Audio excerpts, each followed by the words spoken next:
Let's try shawarma in Ottawa. I'm in the capital of Canada. This is about 4 hours away from Toronto. And a lot of people say that Ottawa has the best shawarma in Canada. I don't know why. 24 different types of spices in there. The fresh marinade, and it's a secret sauce. Okay, so that's what's making the difference. Yes, definitely. I know there's a lot of Arabs here. I don't know if that adds to the flavor of shawarma, but I want to see if this is anything better than what I could get back in Toronto. And I'm at a place called Shawarma Palace, which was highly recommended.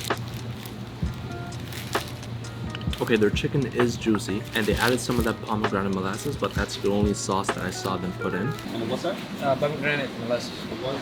Pomegranate molasses. But honestly, I think there are a lot of other spots in Toronto that could beat this. And I'm not even trying to be biased. It's not really spicy, but the balance of the different types of seasonings is on point. But I don't know, maybe the location is better, or maybe if you guys have any other recommendations, let me know. But yeah, it's a good shawarma, but I don't know if I would drive 4 hours for this. And I think they need a bit more pomegranate molasses, maybe some other sauce on the inside. And if they make the bread fresh, that'll be nice. But this honestly tastes like a typical random shawarma spot you may find in Toronto. It's not exceptionally good, but it's good. If I had to rate this, I would give this maybe a 7.4 out of 10.